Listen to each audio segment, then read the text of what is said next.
뭐 할 차례인가? 102페이지 할 차례네요. 자, 거기 이제 지금까지 말씀드렸던 건 일단 조금 체크하고 위법성과 관련돼서 추가해서 조금 더 체크하겠습니다. 102페이지 의 보시고요. 2번 사기에 의한 의사표시 1. 사기자의 고의라고 해서 두 줄 그리고 가로 안에 2단의 고의 이렇게 돼 있죠. 그 다음에 2번 기망행위. 기망행위란 건 상대방으로 하면 착오를 일으키게 하는 행위를 말하게 됩니다. 착오를 일으키는 행위. 오른쪽 3번 인과관계가 있어야 된다라고 되어 있고요. 자, 4번이죠. 굵직굵직한 것만 보시는 거예요. 4번에 보면 기망행위의 위법성이라고 되어 있는데 첫 번째 줄에 위법성 여부는 신의칙 따위를 고려해서 판단하라. 일반적으로 상품의 선전 광고에서 다소 과장 허위가 수반되는 것은 일반 상거래 관행 등에 의해서 시인될 수 있다, 받아들여질 수 있다 이런 뜻이에요. 그럴 때는 기망성이 결여된다 라고 되어 있죠. 자, 다음 페이지 봅니다. 그래서 두 개가 비교가 되어 있어요. 당사자가 목적물의 시가를 묵비라는 건 침묵을 말합니다. 말하지 않거나 허위로 고지했다 해서 이걸 기망이라고 할 수는 없다. 그게 하나 있고, 반면에 백화점의 변칙세일은 정도를 넘은 거다. 위법성 인정된다. 이렇게 되어 있습니다. 자, 강박이란 해악을 고지해서 공포심을 일으키게 하는 일체행위를 말하는데 이것도 양가로 1번 2단의 고의, 양가로 1번 해악의 고지 이렇게 되어 있습니다. 해악의 고지. 공포심을 일으키게 하는 행위예요. 그렇죠? 그런데 사기와는 다르게요. 강박은 정도가 두 단계가 있어요. 강박의 정도가 극심하진 않아. 예를 들어서 칼을 갖고 위협 정도만 하고 있어. 그럼 약간 무서워. 그렇죠? 이 정도가 있을 수 있고 아예 칼이 목에 들어와 있는 경우가 있을 수 있어요.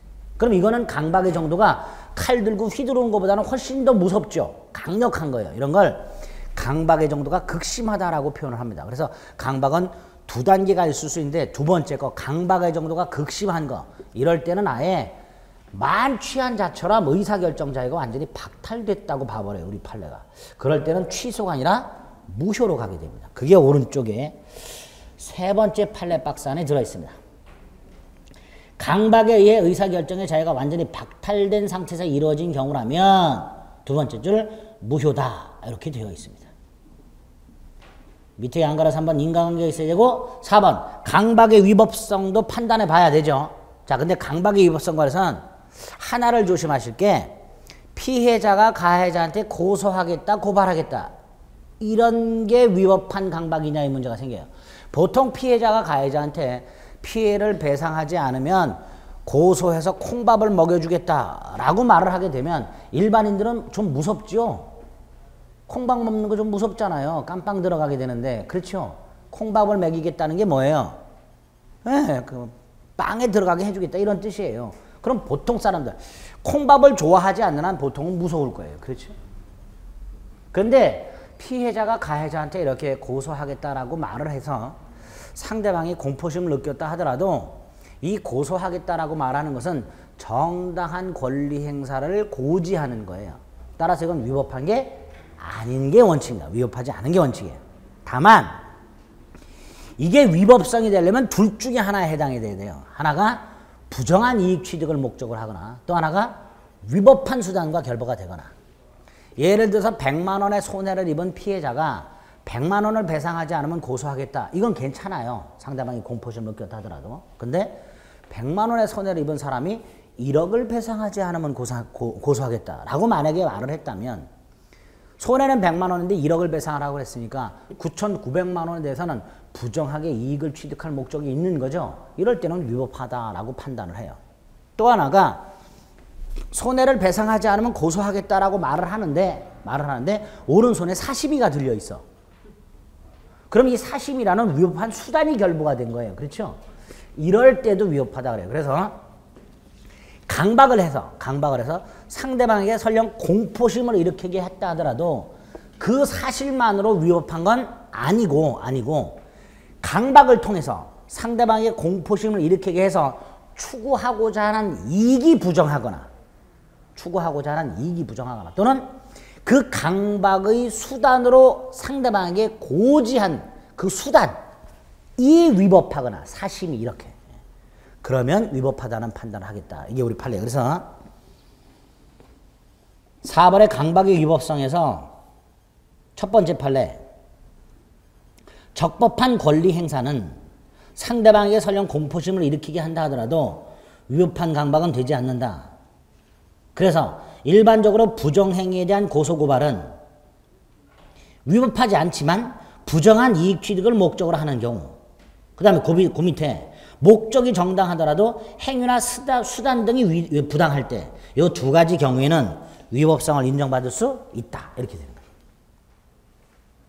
강박행위가 위법하려면 두 가지 중에 하나, 부정한 이익을 취득할 목적이 있거나 위법한 수단이거나, 그럴 때는 위법성을 인정받을 수 있다. 이렇게 됩니다. 자, 요건이 딱 이렇게 갖춰줬어요. 사기 강박에 의한 의사표시 요건이 갖춰졌어요. 그러면 그 사기 강박에 의한 의사표시도 일단 어떻다? 일단은 유효하다 그랬어요. 그런데 이걸 뭐 할 수 있다? 취소할 수 있고, 취소하게 되면 역시 소급해서 무효가 됩니다. 근데 요 취소와 관련해서 아까 봤던 조문이 두 개가 등장해요. 110조 1항과 110조 2항. 일단 가장 기본적인 구별만 하겠습니다. 110조 1항은 이런 경우를 생각하시면 돼요. 갑이 을과 계약을 했는데 을이 갑을 사기치거나 강박을 했어요. 이렇게 말합니다. 갑의 입장에서 상대방 있는 의사표시를 했는데 그 상대방이 사기라 강박을 했어요. 그럼 사기라 강박을 당한 갑은 계약을 취소하겠죠? 그렇죠? 이때 취소를 당한 사람이 누구예요? 계약 취소를 한 사람은 갑이고 계약 취소 당한 사람이 누구야? 을이죠. 그렇죠? 쉽게 말하면 약혼을 했다가 갑이 파혼을 한 거고 을은 파혼을 당한 거예요. 이때 을 당해도 싸죠. 아니에요? 을은 취소를 당해도 싸요. 왜? 을이 사기나 강박을 했으니까. 그래서 110조 1항에서는 사기나 강박에 의한 의사표시는 취소할 수 있다라고 되어 있는데 그 110조 1항이 전형적으로 적용되는 게 이거예요. 상대방으로부터 사기 강박을 당하기 때문에 갑은 그냥 계약 취소하면 된다. 상대방에게 손해가 생기든 말든 갑이 고려할 이유가 없다. 근데 이 110조 2항이 문제가 되는 거예요. 110조 2항은 갑이 을과 계약을 했는데 을이 아니라 제3자가 갑을 사기를 치거나 강박을 했어요. 이렇게.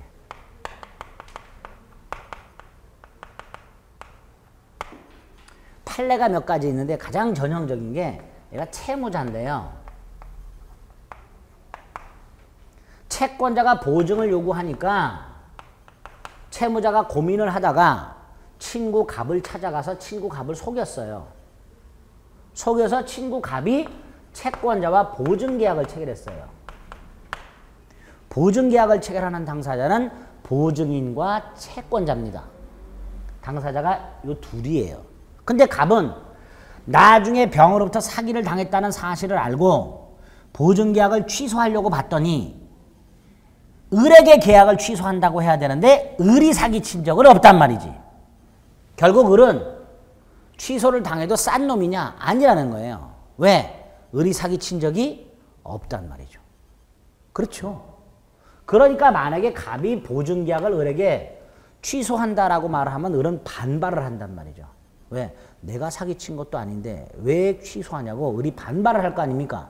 그러니까 이 경우에는 왼쪽과는 다르게 그냥 취소를 못하고 요건이 추가가, 어떤 요건이 추가되냐? 이 을이라는 자가 요 제3자가 강박을 했다는 거, 제3자가 사기를 쳤다는 걸 알았거나 알 수 있었을 경우, 요 경우에만 갑은 계약을 취소할 수 있다. 이렇게 돼요.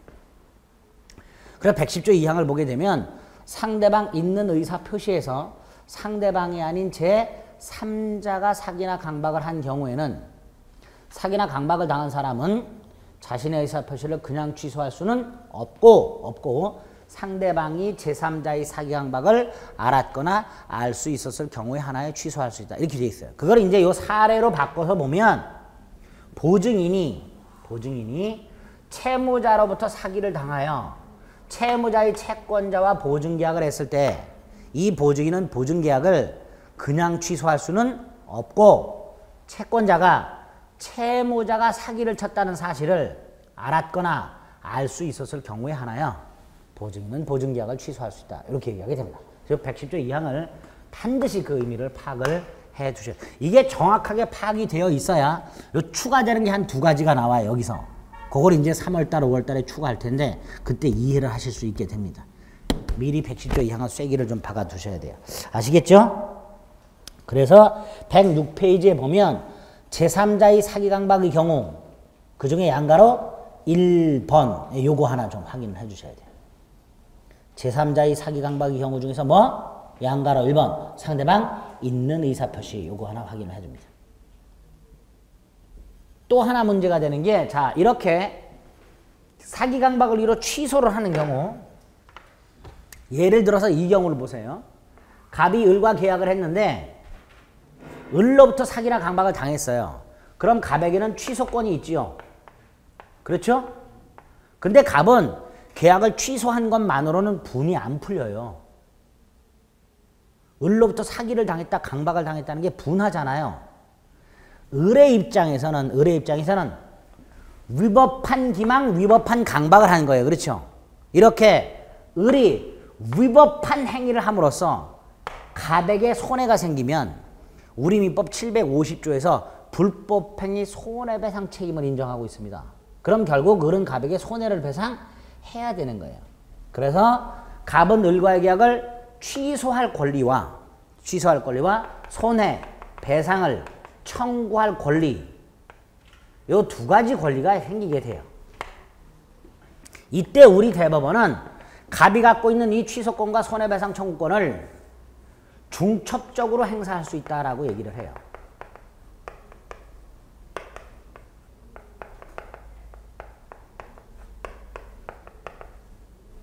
둘 중에 하나만 행사할 수 있는 게 아니라 둘 다 행사할 수 있다예요.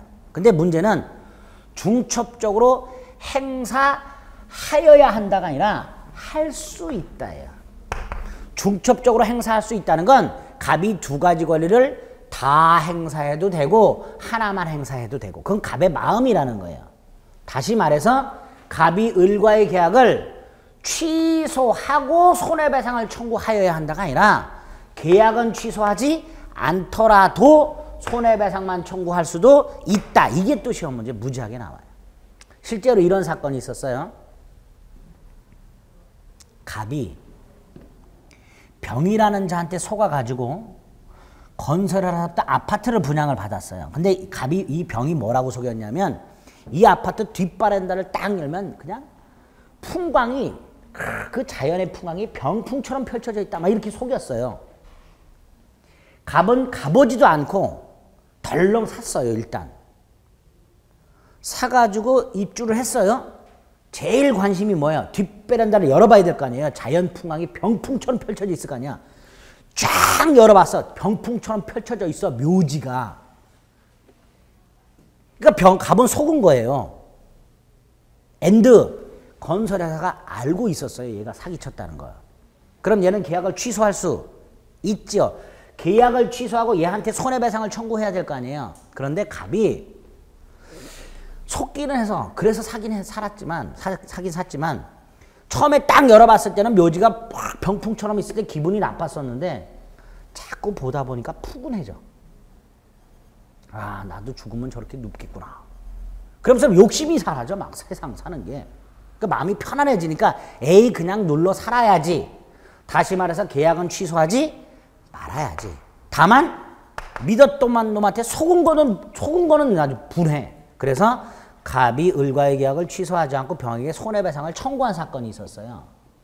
그랬더니 병이란 놈이 취소도 하지 않고 손해배상 청구하는 건 좀 아니지 않냐 그랬어요. 그랬더니 우리 대법원이 이렇게 손해배상을 청구하기 위해서 계약을 먼저 취소할 필요는 없다. 이렇게 판결을 한 게 있어요.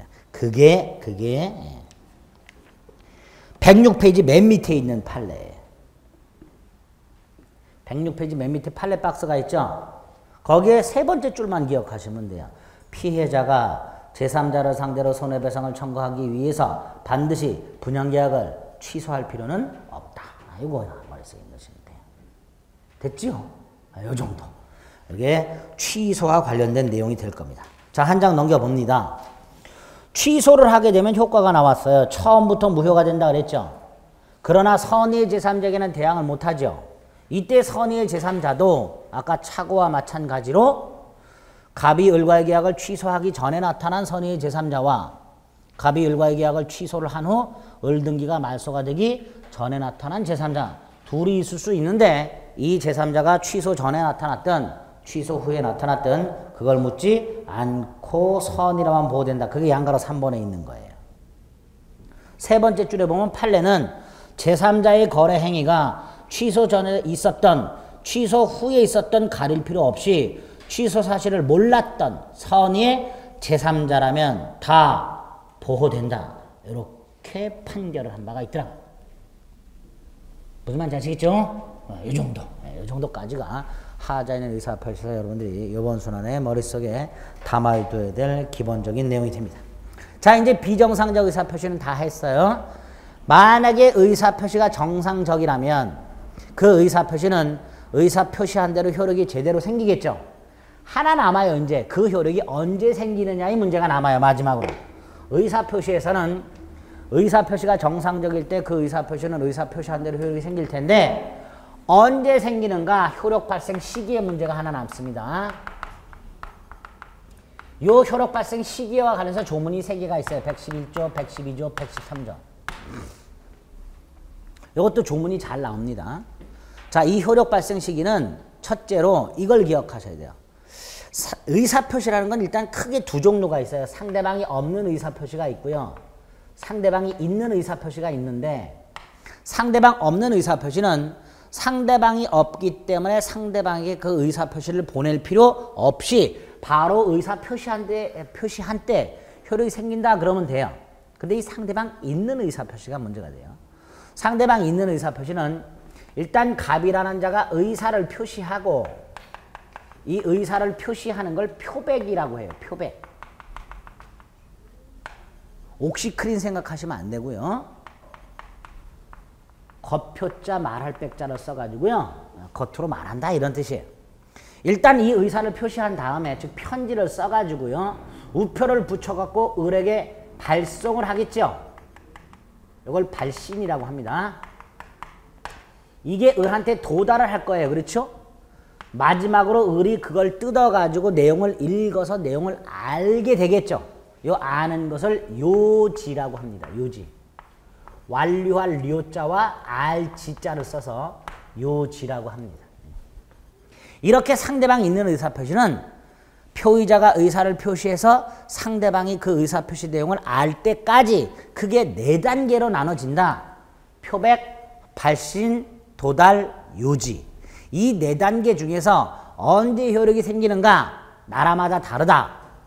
표백주의를 취하는 나라, 발신주의를 취하는 나라, 도달주의를 취하는 나라, 요지주의를 취하는 나라 이렇게 여러 나라가 있는데 우리나라는 이걸 취한다. 이게 111조 1항입니다. 상대방 있는 의사표시는 상대방한테 도달한 때 효력이 생긴다. 109페이지 보면 맨 위에 박스가 있죠. 이거 외워주셔야 돼요. 자꾸 읽어주셔야 됩니다. 111조 1항. 도달주의를 원칙으로 해요. 그러니까 2항이 나와요. 갑이 을에게 의사표시를 발송을 했어요. 발송을 했는데 그 의사표시가 을에게 도달하기 전에 갑이 죽었어. 갑이 죽었다면 갑이 보낸 우표도 가다가 죽어요? 아니지. 그 우편물은 을에게 도달을 할 거예요. 갑이 죽었다 하더라도. 도달하니까 그대로 효력이 생기겠죠. 그래서 111조 2항에서는 이렇게 또 조문을 만들어 놨어요. 표의자가 의사표시를 발송한 후에 사망을 하거나 제한 능력자가 되었다 하더라도 그 의사표시 효력에는 아무런 영향이 없다. 이 조문 2개가 딱 있는 거예요. 그렇죠?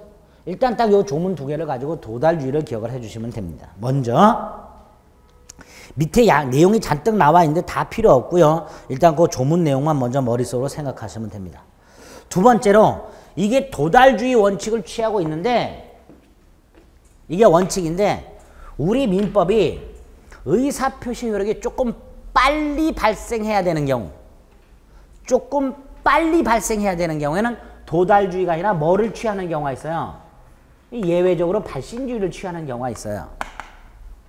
원칙이 뭔데? 도달주의인데 예외적으로 발신주의를 취하는 경우가 있습니다. 우리 시험범위 3개가 있어요. 그 3개를 무권 대리 하나 나오고 계약에 2개가 나옵니다. 예, 그때 말씀을 드릴 거예요. 요거는 우리 민법의 원칙인 도달주의의 예외입니다 라고 설명을 드릴 거예요. 아시겠죠? 그럼 그때 외워주시면 돼, 그거를. 됐죠? 이게 일단 의사표시로 발생시기 111조의 문제예요. 두 번째가 112조 의사표시의 수령 능력이 나오는데 그 전에 우리 교재가 공시송달을 먼저 나옵니다. 자, 상대방 있는 의사표시는 보세요. 상대방 있는 의사표시는 상대방의 의사를 표시해서 상대방에게 도달해야만 효력이 생기잖아요. 근데 갑이 상대방이 누군지를 모르는 경우, 예컨대 다수의 계약 상대방이 있어. 그런데 그 계약 상대방의 목록을 잃어버렸어. 근데 상대방의 의사를 표시해야 될 일이 생겨서 목록을 잃어버렸으니까 상대방이 누군지조차 모르는 경우가 생길 수 있고, 상대방 목록인데 주소가 싹 사라졌어. 그럼 상대방은 누군지를 알지만 소재지를 모르는 경우가 있을 수 있겠죠. 이렇게 상대방 또는 상대방 소재지를 몰라요. 그럼 첫 번째로 뭐부터 해야 될까요? 모르면 찾아봐야죠. 근데 찾아봤는데도 모르는 경우가 있을 수 있어요. 찾아봤더라면 알 수 있었는데 찾아보질 않아서 몰랐다. 이건 과실이죠. 반대로 찾아봤는데도 몰랐다. 그럼 무과실 이렇게 될 거예요. 이렇게 무과실인 경우, 즉 과실 없이 상대방이나 상대방 소재를 알 수 없을 때를 대비해서 113조 공시송달이라는 게 있습니다. 민사소송법에 의해서 민사소송법에 공시송달이라는 제도가 있는데 민법에서 그 민사소송법상의 공시송달이라는 방법을 통해서 상대방에게 도달시킬 수 있다 그래요. 자, 그럼 머릿속으로 생각합니다. 공시송달, 과실 없이 상대방 또는 상대방 소재를 알 수 없을 때 하는 거다. 그 방법은 법원에다가 공시송달 명령을 신청을 하게 되고요. 법원이 요건을 검토해서 적법하다면 공시송달 명령을 합니다. 명령을 하게 되면 갑이 보내고자 하는 의사표시를 법원 사무관이 보관을 하고, 이 법원 사무관이 그 의사표시를 보관하고 있다는 사실을 법원 게시장에 게시하는 게 공시송달이에요. 이렇게 게시를 하게 되면 1회차 공시송달은 2주가 지난 다음에 동일한 당사자에게 하는 2회차 공시송달은 다음 날, 외국에 있는 자에 대한 공시송달은 2개월이 지난 다음에 공시송달의 효력이 생긴다라고 되어 있어요. 이때 공시송달의 효력이란 도달로 봐버리는 효력을 말합니다. 도달, 간주 이런 것들을 공시송달이라고 합니다. 세 번째가 112조 수령능력이라는 게 하나 나와요. 수령능력. 상대방 있는 의사표시는 상대방한테 도달해야만 효력이 생긴다 그랬죠. 도달이라는 건 요지하기 전 단계예요. 그렇죠?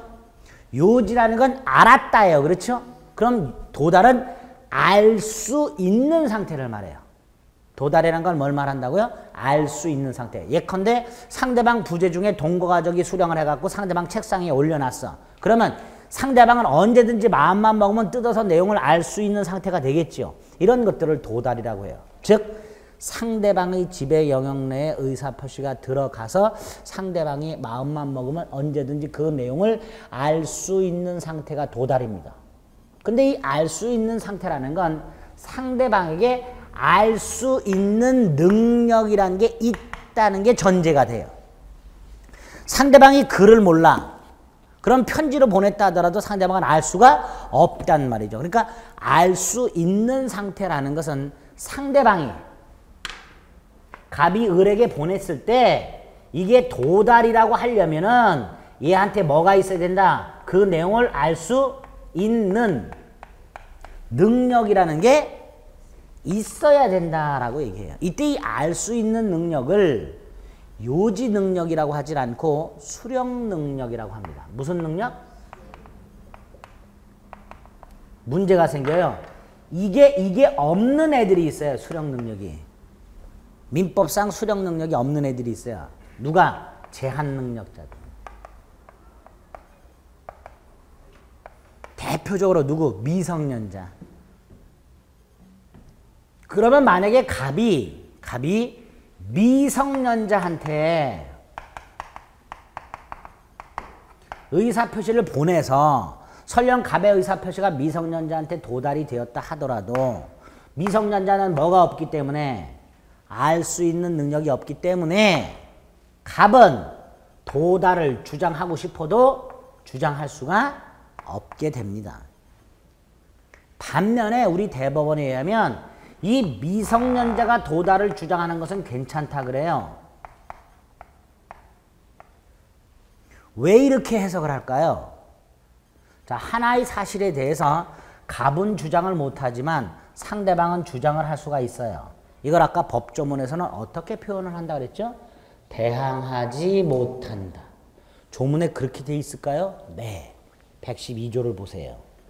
의사표시의 상대방이 이를 받은 때 제한 능력자인 경우 109페이지 박스 112조 그 의사표시로 도달을 대항하지 못한다라고 되어 있어요. 그 의미가 뭐예요? 갑은 도달을 주장하지 못하지만 제한 능력자가 도달을 주장하는 것은 무방하다. 이렇게 해석이 되는 거예요. 됐죠? 그럼 갑은 열받아요. 그럼 도대체 나는 언제 도달을 주장할 수 있냐? 또 만들어 놨어요. 을의 법정 대리인이 도달을 안 후, 을의 법정 대리인이 도달을 안 후에는 표의자도 도달을 주장할 수 있다라고 되어 있습니다. 여기서 조심하실 것은 을의 법정, 제한 능력자의 법정 대리인이 도달을 안 후에요. 알았거나 알 수 있었을 경우가 아니에요. 그냥 안 후라고만 되어 있습니다. 이거 조심하셔야 돼요. 만약에 112조에서 제한 능력자의 법정 대리인이 도달을 알았거나 알 수 있었을 경우에는 표의자도 도달을 주장할 수 있다라고 나오면 X 이렇게 됩니다. 아시겠죠? 여기는 안후라고만 되어 있다는 걸 조문을 좀 조심을 해주셔야 돼요. 그래서 조문 3개 지금 봤어요. 상대방 있는 의사표시와 의사표 효력 발생 시기와 관련해서 그거 딱 체크하시면 되겠습니다. 됐죠? 네? 일단 요 정도, 요번 순환에. 어렵지 않아요. 자꾸 봐주셔야 돼요. 다른 학원에 어젠가요? 어젠가 그저께 다른 학원에 이렇게 새로 오신 분이 한 분 계셨어요. 한 3시간 반을 열심히 들으시더라고요. 열심히 들으시더니 듣고 나서 학원 원장님하고 환불을 도저히 자기 능력으로는 안 되겠다고. 한 번 들어보시고 어떻게 그걸 하시냐고. 제가 옆에서 말리고 싶은데 말릴 수는 없고 말이죠.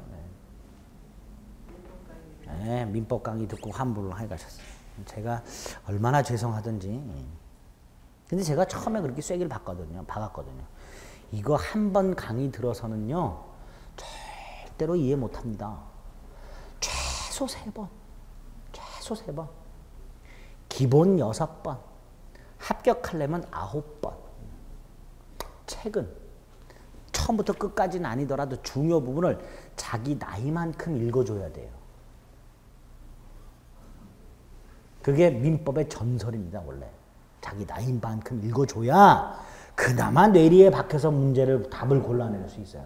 그런데 그렇게 안 하고 계속 민법 탓만 하세요. 그러면 안 돼요. 오로지 무한 반복만이 살 길이에요. 아시겠죠? 그러다 보면 10월달 와요. 반복하다 보면. 그래서 민법 시험을 보시고 나서 알고 합격하시는 분은 거의 없어요. 그 내용을 알고 합격하시는 분들은 거의 없고요. 말씀드린 대로 많이 듣고 많이 봤어요. 그럼 익숙해질 거 아니에요. 그럼 골라져요, 답이. 이거 이상해, 이렇게. 그러니까 답을 찍으면서도 불안하죠. 불안하기 때문에 답을 맞춰보기 전에는 보통 민법 다 망쳤다고 생각을 하세요. 보통 정답이 5시쯤 나옵니다. 산업인력관리공단의 가답안이 시험이 2시인가 2시 반에 끝나고 정답이 5시쯤 나와요. 물론 그 전에 학원별로 가답안을 막 제시하지만 그건 확정된 건 아니고 산업인력관리공단 답이 5시쯤 나와요. 그 3시간 동안 저한테 문자가 무지하게 와요. 한강으로 가고 있다, 뭐 이런 문자가 와요. 왜? 시험 보고 나와서 못 봤다고 생각하는 거예요. 왜? 찍었거든요. 이건 것 같아, 이건. 확신을 갖지 못하고 이건 것 같아, 이건 것 같아 찍었거든. 그러니까 못 봤다는 느낌이 든단 말이에요. 근데 5시 딱 넘으면 다시 문자가 와요. 감사합니다. 이렇게. 맞춰보니까 의외로 어때요? 많이 맞았더라 말이죠. 민법은 대부분 합격하신 분들이 그렇게 얘기를 하세요. 그러니까 여러분들도 반복해서 자꾸 익숙해져야 돼요. 눈에, 뇌에. 그러다 보면 답이 골라지는, 불안한 상태에서 골랐지만 답을 맞추게 되는 기적을 경험하게 됩니다. 할렐루야. 네, 그렇게 됩니다. 아시겠죠? 네, 그게 중요한 거예요. 1년 동안 민법을 이해해서 60점 이상 맞는 것은 어불성설입니다. 그건 불가능해요. 그러니까 자꾸 반복해서 익숙해지는 것 외에는 다른 방법이 없습니다. 아시겠죠? 자, 그럼 이제 127페이지로 갑니다. 거기에 보면 제목이 뭐라고 되어 있어요? 네? 대리. 자, 그럼 여기부터 뭘 보는 거냐? 우리가 지금까지 본 게 법률행위의 일반적 효력 요건을 본 거예요. 일반적 효력 요건 다 봤죠? 그럼 이제 특정한 법률행위에 필요한 특별 효력 요건 따로 보는 거예요. 지금부터 보게 되는 게 특별 효력 요건에 관한 내용들입니다. 우리 특별 효력 요건 외웠었죠? 뭐 특효, 대조기사가 이렇게 외웠었죠? 그 중에 첫 번째 거 대리가 나오네요. 특별 효력 요건. 근데 이 대리요, 내용이 많고 굉장히 어렵습니다. 내용이 많고 굉장히 어렵고 세 문제 정도가 나오는데 문제는 굉장히 쉽게 나오는 경향이 있습니다. 특히 두 가지. 조문 114조부터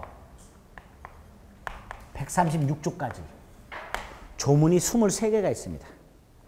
우리 앞에 봤던 법률행위하고 의사표시는 우리 시험 범위의 조문이 103조부터 113조까지 11개밖에 없어요. 조문이. 법률행위하고 의사표시는 합쳐봐야 조문이 11개밖에 없는데 대리는 조문이 23개나 있어요. 그래서 이 조문이 굉장히 많이 나옵니다. 따라서 114조부터 136조까지 조문은 다른 조문보다도 훨씬 많이 봐주셔야 돼요. 자꾸 읽어주셔야 돼요. 두 번째로 기출이 또다시 반복해서 나오는 경향이 다른 부분보다 훨씬 더 많습니다. 이거는. 그래서 조문과 기출만 철저히 보더라도 대리 문제는 거의 다 맞출 수가 있습니다. 일단 그렇게 먼저 염두에 두시고 대리를 공부하시면 돼요. 두 번째로 이 대리 부분에서는요, 크게 그 내용이 한 4덩어리가 있어요.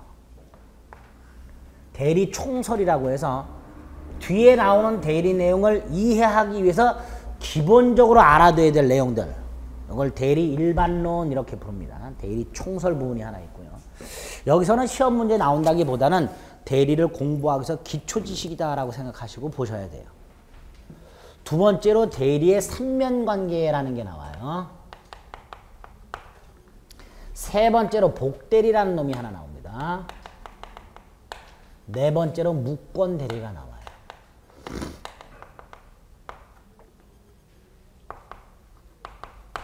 시험 문제는 여기에서 집중해서 나오는데 특히 요게 좀 많이 어려워요. 요게 많이 어렵습니다. 무권대리가. 어쨌든 이렇게 4덩어리가 대리에는 있게 됩니다. 그 중에 대리 총설 부분에서는 127페이지 대리 총설이라고 되어 있죠. 여기서는 대리가 도대체 뭐냐, 대리제도의 뜻, 이 대리제도는 어떨 때 필요한가, 대리제도의 기능, 대리하고 비슷하지만 대리와는 조금 다른 것들이 있다, 구별 개념, 대리인을 통해서 할 수 있는 행위가 뭐냐, 대리에 친한 행위라고 해서 대리인을 통해서 할 수 있는 행위가 뭐가 있느냐, 이런 것들. 대리의 종류, 뭐 이런 것들이 보통 총설 부분에 들어있어요. 시험 문제 나온다기보다는 기초적인 내용이니까 좀 기억을 하실 필요가 있습니다. 먼저 대리제도가 뭘까, 대리라는 게 뭘까를 한번 생각을 해봅니다. 갑이라는 자가 을하고 점심을 먹으러 중국집을 들어가다가 갑이 을에게 나 화장실 좀 갔다 오겠다라고 말을 합니다. 그럼 을은 너는 뭐 먹을래? 라고 보통 물어보고요. 이때 갑은 3가지 반응이 있습니다. 첫째, 내가 먹을 건 내가 주문할 테니까 너는 주문할 생각하지 마.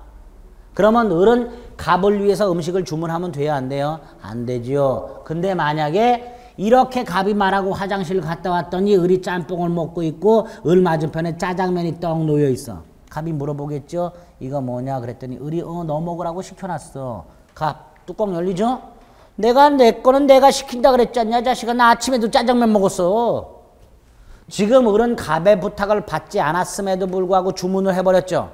요게 묵건대리예요. 요게 묵건대리입니다. 또 하나가 갑이 이렇게 말하는 경우가 있어요. 나 짜장면 먹을래. 이렇게. 그러면 을이 갑을 위해서 짜장면을 주문을 해주겠죠. 세 번째가 갑이 이렇게 아무거나 그랬어요. 아무거나라 해서 을이 지멋대로 짜장면을 결정하고 짜장면을 주문했어요. 자, 이때 중국집 사장님 입장에서는 갑이 을에게 부탁한 적이 없음에도 불구하고 을이 갑을 위해서 짜장면을 주문하는 경우, 갑이 짜장면을 주문해달라 그래서 을이 짜장면을 주문하는 경우, 갑이 아무거나라고 해서 을이 결정을 해서 을이 짜장면을 주문하는 경우, 짜장면 중국집 사장님 입장에서는 똑같지요, 세 개가. 구별이 돼야 안 돼요?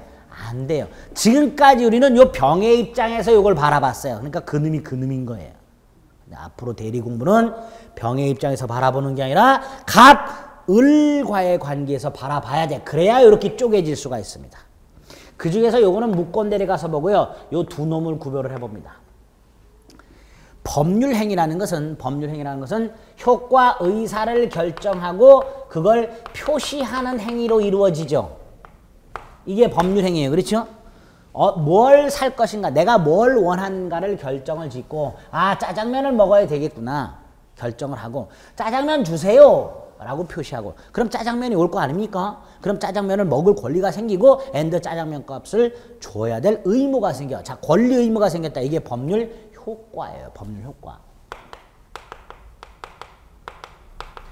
보통 법률행위는 이런 과정을 거치게 되는 거예요. 의사를 결정하고 표시행위를 했더니 그에 따르는 법률 효과가 생기는데 보통은 갑이 짜장면을 먹고 짜장면 값을 낸다면 결정도 갑이 하고 표시도 갑이 해요. 이게 일반적인 법률행위의 모습이에요. 그렇죠? 그런데 대리는 결정을 을이하고 표시도 을이하고 짜장면을 갑이 먹는 이런 형태가 대리가 되는 거예요. 이런 형태가. 분명히 갑이 아무거나라고 부탁을 했기 때문에 짜장면을 누가 결정했어요? 을이. 주문도 누가 했어요? 을이. 그 짜장면을 갑이 먹고 갑이 돈을 내죠. 요 형태가 대리가 되는 거예요. 이게. 반면에 사자는 한번 보세요. 심부름꾼이에요. 이거. 갑이 짜장면을 결정했죠. 을은 뭐만 했어요? 표시만 했어요. 이때 이 을은 결정은 갑이 했고 을은 주둥이만 빌려줬어요. 그렇죠? 주둥이를 표시기관이라고 해요.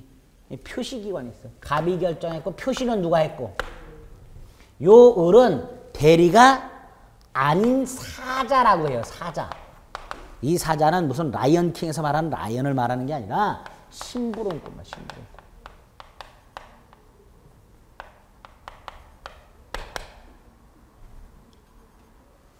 누구로부터 일을 시켜서 누가 일을 시켜서 그 일을 하는 사람 이렇게 되는 거예요. 사자.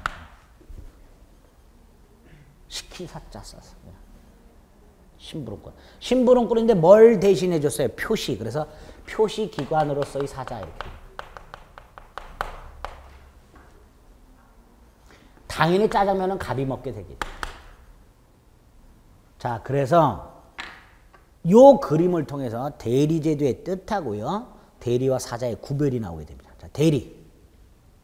의사를 결정하고 표시행위를 하는 자, 즉 법률행위를 하는 자와 그 효과가 귀속되는 자가 분리가 되는 제도다 이렇게 되는 거예요. 의사를 결정하고 표시행위를 하는 자, 즉 법률행위를 하는 자와 그 법률행위에 따르는 효과가 귀속되는 자가 달라지는 제도다 이렇게 대리 뜻이 되는 거예요. 두 번째, 사자와는 어디에서 구별이 된다? 의사결정을 누가 했는가? 대리는 의사결정을 누가 했다? 대리인 을이. 그러나 사자는 누가 결정했다? 갑이. 다르죠? 이렇게 대리제도의 뜻하고 사자를 딱 기본적으로 구별하시면 돼요. 그래서 127페이지에 보면 대리의 뜻이 있으면 그 뜻을 딱 머릿속에 일단 좀 의를 좀 읽어주시고요. 본질론 이런 거 보면은 떨어져요. 이런 거 보는 게 아니고요. 한 장 먼저 넘깁니다. 넘겨보면 오른쪽 5번에 대리와 구별되는 개념이라고 사자가 하나 있어요. 그렇죠? 거기서 6번째 줄까지를 읽어주시면 돼요. 본인에 의해서 완성된 의사표시를 단순히 전달만 하는 전달기관과 본인이 결정한 의사를 상대방에게 표시하는 표시기관이 있다. 그 표시기관이 사자와 구별이 어렵다. 대리와 다른 점은 의사를 누가 결정하느냐. 이게 대리가 다른 거예요. 그렇죠? 그렇게 구별을 일단 해주시면 됩니다. 그 다음에 왼쪽에 보면 대리가 인정되는 행위라고 되어 있어요. 이걸 대리의 친한 행위 이렇게 불러요. 무슨 뜻일까요? 어떤 행위를 대리인을 통해서 할 수 있느냐의 문제예요. 당연히 재산을 둘러싼 법률 행위를 대리인이 하게 됩니다. 어떤 행위를 대리인을 통해서 할 수 있다고요? 재산상 법률 행위. 가족법상 법률 행위, 대표적으로 혼인 같은 거 못해요. 혼인 같은 걸 대리인을 통해서 할 수 있다 그러면 이렇게 돼요. 갑이 을에게 내가 오늘 병이라는 사람하고 맞선을 봐야 되는데 시간이 없어서 못 간다. 네가 만나보고 결혼을 결정하고 결혼도 네가 해라. 사는 건 내가 살을게. 이렇게 돼버려요. 이게 돼요 안 돼요? 될 리가 없어요. 그러니까 재산상 법률행위에서만 되고 가족법상 법률행위에서는 안 된다. 이렇게 되는 거예요. 또 하나 법률 행위에서만 되는 거예요. 의사표시를 요소로 하는 법률 행위에서만 가능하지 의사표시를 요소로 하지 않는 뭐 준법률행위, 불법행위 이런 것들은 당연히 대리가 허용되지 않는다라고 말을 하게 되는 겁니다. 물론 예외는 있어요. 예외는 있지만 일단 기본적으로 재산상 법률행위만 적용된다는 걸 원칙적으로 이것만 머릿속에 딱 담아둡니다. 됐죠? 됐습니다. 밑으로 내려가면 4번에 대리의 종류라고 임의대리, 법정대리, 능동대리, 수동대리, 유권대리, 무권대리 앞으로 다시 나오게 되는데 그 중에서 능동, 수동만 간단히 구별해 볼게요. 여길 보세요. 자, 갑이 을에게 아무거나 시켜줘 라고 부탁을 했어요. 그래서 을이 중국집 사장님한테 갑을 위해서 짜장면 주세요 라고 표시를 했어요. 자, 을이 대리인이 여기 보세요. 대리인이 갑을 위해서 상대방 병에게 의사를 표시했지요. 이걸 능동이라고 해요. 그런데 갑이 화장실에서 돌아오기 전에 병이 짜장면을 들고 나와. 그럼 을은 갑을 위해서 짜장면을 받아 놔야지요. 을이 짜장면을 들고 나오는 사장님 병에게 아직 갑이 안 왔으니까 갑이 오면 내려놓으세요. 그럼 짜장면 그 중국집 주인은 갑이 올 때까지 짜장면을 들고 있어야 돼. 을이 미리 받아 놔야 되겠죠. 병이 갑을 위해서 을에게 의사를 표시하면 을은 그걸 받을 수 있다 없다? 있다. 그걸 수동 또는 수령대리라고 해요. 결국 능동대리, 수동대리란 갑이라는 본인을 위해서 누가 의사를 표시하느냐예요. 능동은 누가 의사를 표시하는 거고 대리인이 상대방의 의사를 표시하는 거고 수동은 상대방이 의사 표시하는 것을 대리인이 뭐 하는 거고 수령하는 것을 말하고 이걸 능동대리, 수동대리라고 하게 됩니다. 자, 이렇게 일단 대리의 종류 간단히. 우리 교재에 보게 되면 기본적으로 대리에 의하고 대리와 구별되는 사자 나와 있고요. 대리의 친한 행위, 대리의 종류 이런 것들이 나와 있어요. 나머지들은 뭐 됐고요. 딱 요 정도 일단 기본 지식은 있으셔야 돼요. 그 다음에 자, 대리인을 통해서 갑이 스스로 한 게 아니라 대리인을 통해서 하게 되면 세 사람이 등장하죠. 원래는 갑이 직접 하면 몇 사람이 있으면 되는데 두 사람이 돼요. 그래서 이렇게 삼각형 구조가 생겨요. 이걸 대리의 삼면관계라고 합니다. 첫 번째가 갑을관계 하나, 두 번째가 을병관계 하나, 세 번째가 갑병관계 하나. 이게 대리의 삼면관계가 돼요. 이 대리의 삼면관계를 이제 하나하나 봐주시면 되는데 먼저 볼 게 누구와 누구 사이의 관계예요. 갑을 본인과 대리인. 근데 이 둘 사이에서는 어떤 문제가 생길까? 삼면관계 중에서 보세요. 아까 갑이 을에게요. 내 거는 내가 주문할 테니까 너는 네 거만 해. 그랬음에도 불구하고 을이 갑의 걸떡 주문해놨어. 갑 열받는다 그랬죠. 왜 네 멋대로 짜장면 시켜놨냐? 나 아침에도 짜장면 먹어. 나 안 먹을 건데. 짜증 날 거 아닙니까 얘가. 그렇죠. 다시 말해서 을은 갑을 사이에서 문제가 되는 것은 요 을에게 대리인에게 갑이라는 사람을 위해서 법률 행위할 수 있는 권한이 있느냐 없느냐의 문제가 생기는 거예요. 을이 만약에 갑을 위해서 주문을 할 권한이 없다. 갑으로부터 부탁받은 적이 없다. 그럼 주문하면 안 되는 거고 부탁을 받았을 때 하게 되는데 그때 그 을의 권한, 갑을 위해서 주문을 할 수 있는 권한, 이 권한을 대리권이라고 합니다. 그래서 본인과 대리인 사이에는 대리인에게 적법한 대리권이 있냐 없냐의 문제가 나오게 됩니다. 그래서 본인과 대리인 사이엔 대리권 관계라는 게 나오게 됩니다. 요 대리권 한 6가지 내용이 있습니다. 뜻이 있고요. 대리권 발생 원인이 있고요. 대리권의 범위라는 게 나오고요. 대리권의 제한이 나오고요. 대리권의 남용이라는 게 등장하고요. 마지막으로 대리권 소멸 사유가 나오게 됩니다. 그 대리권에서는 이렇게 6가지 정도가 문제가 됩니다. 6가지가 어떤 것인지를 이것도 좀 잠시 쉬었다가 보겠습니다.